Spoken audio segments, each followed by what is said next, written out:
বন্ধুরা, তো আমি আজকে করলাম রুই মাছের ঝোল, পটল আলু দিয়ে রুই মাছের ঝোল রেসিপি। তো খুবই সহজে রান্নাটা করলাম, তো খুবই কম মশলায়। তো আমি একদমই হালকা মশলা দিয়ে রান্নাটা করলাম। তো চলো কিভাবে করলাম পুরো রান্নাটা দেখে নাও। হ্যালো বন্ধুরা, তো আমি বানাবো আজকে রুই মাছ। তো প্রথমে আমি নুন হলুদ দিয়ে ভালো করে মাখিয়ে নিচ্ছি।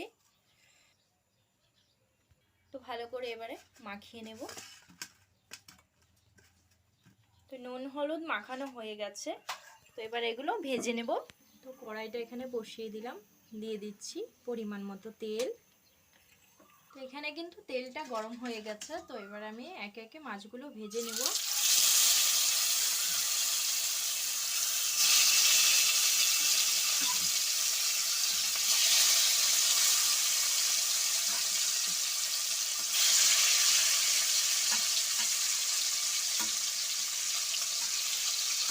তো মাছটা কিন্তু আমি একটু লাল লাল করে ভাজবো।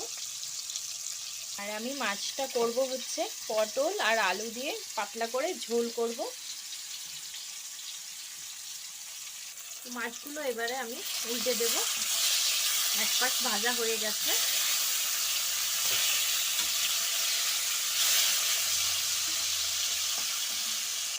তো মাছটা কিন্তু ভাজা হয়ে গেছে, আমি নামিয়ে নেব, আর ভাজবো না।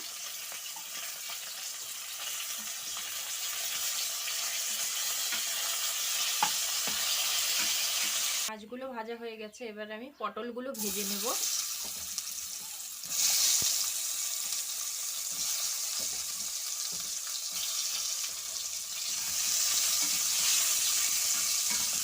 পটলগুলো একটু লাল লাল করে ভেজে তুলে নেব। দিচ্ছি আমি সামান্য নুন।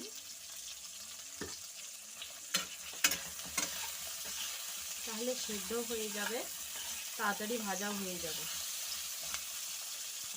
পটলটা কিন্তু আমার ভাজা হয়ে গেছে, তো এবারে আমি এটা নামিয়ে নেব।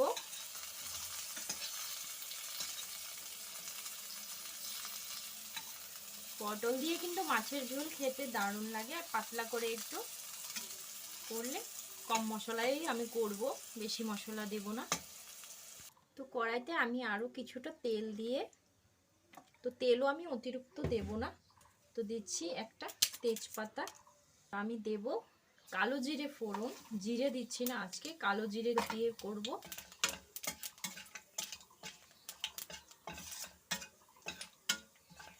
তো তেলটা কিন্তু গরম হয়ে গেছে, এবারে আমি আলুগুলোও ভেজে নেব।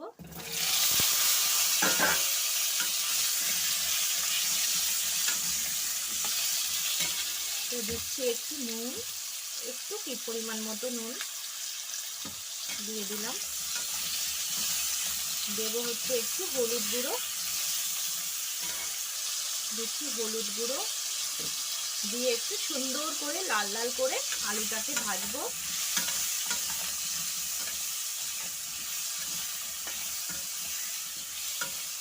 তো আলুটাকে এবারে আমি একটু ঢাকা দিয়ে রাখবো, স্টিমটা কম করে একটু ঢাকা দিয়ে রাখবো যাতে সেদ্ধ হয়ে যায়। তো ঢাকনাটা সরিয়ে আবারও একবার নাড়াচাড়া করে নেব।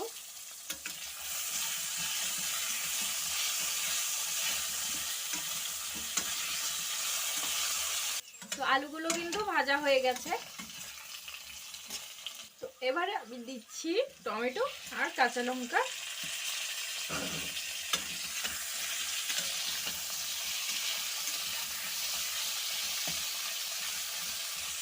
তো টমেটোটা বেশি ভাজার দরকার নেই, কারণ মশলার সাথে কষাতে কষাতে এটা ভাজা হয়ে যাবে। তো আমি এখানে দিচ্ছি জিরে গুঁড়ো, খুব বেশি দেব না। দিচ্ছি হাফ চামচ লঙ্কা গুঁড়ো, তো লঙ্কাও আর দিচ্ছি না, আর দেব না। তো এবারে একটু জল দিয়ে দেব। তো এবারে জল দিয়ে কষিয়ে নেব ভালো করে।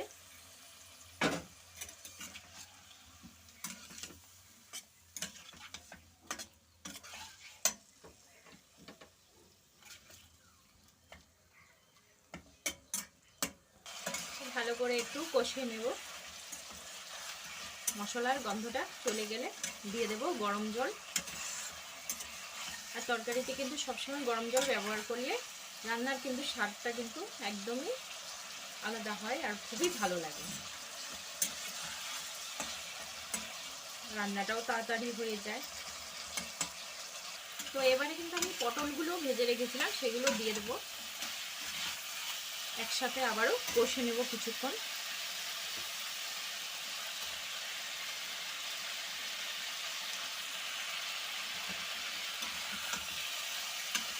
তো ভালো করে একটু কষিয়ে ঝোলটা দিয়ে দেব।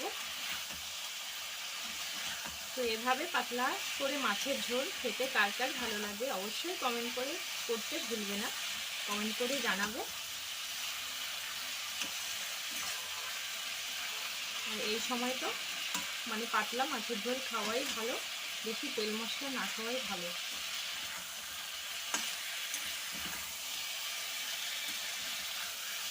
তো লঙ্কা গুঁড়োটা না দিলেও হতো, কিন্তু আমি দিলাম একটু কালারের জন্যে। আমি কিন্তু হলুদ আর দিলাম না।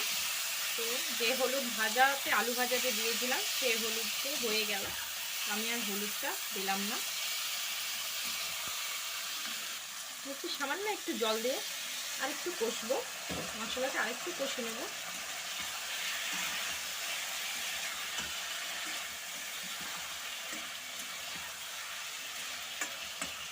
তো আমি এখানে কিন্তু গরম জল বসিয়ে দিয়েছি, গরম জল দেব।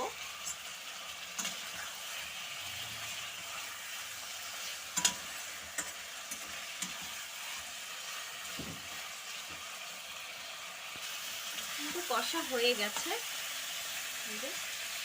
কষানো কিন্তু পুরো হয়ে গেছে। তো এবারে আমি জলটা দিয়ে দেব। জলটাও গরম হয়ে গেছে।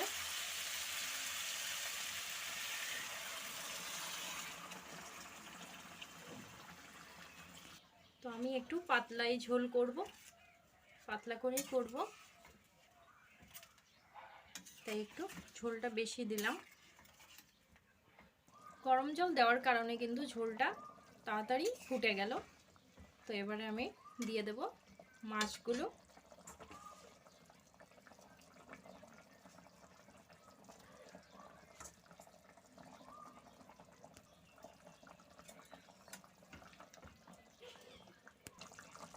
তো ঝোলটা সুন্দর কিন্তু সেদ্ধ, আলুগুলোও সেদ্ধ হয়ে গেছে, ঝোলটাও সুন্দরভাবে ফুটে গেছে। তো এবারে আমি ধনেপাতা কুচি দিয়ে নামিয়ে নেব। তো মাছের ঝোল কিন্তু রেডি হয়ে গেল, পটল আলু দিয়ে মাছের ঝোল। আমি দিয়ে দিচ্ছি একটু এলাচের গুঁড়ো সামান্য, তাতে কিন্তু মাছের ঝোলটা আরও টেস্টি হবে। তো এবারে আর ফোটাবো না, এবারে ধনেপাতা দিয়ে নামিয়ে নিচ্ছি। তো ধনেপাতাটা না দিলেও হতো, কারণ এলাচের গুঁড়ো দিয়েছি। তো তাও একটু দিয়ে দিলাম, কেটে নিয়েছিলাম তাই একটু দিয়ে দিলাম। তো চলো এটা নামিয়ে নিই। তো এখানে কিন্তু মাছের ঝোলটা আমি নামিয়ে নিয়েছি। তো চলো, তোমাদের কেমন লাগলো, ভালো লাগলে অবশ্যই লাইক কমেন্ট করতে ভুলবে না।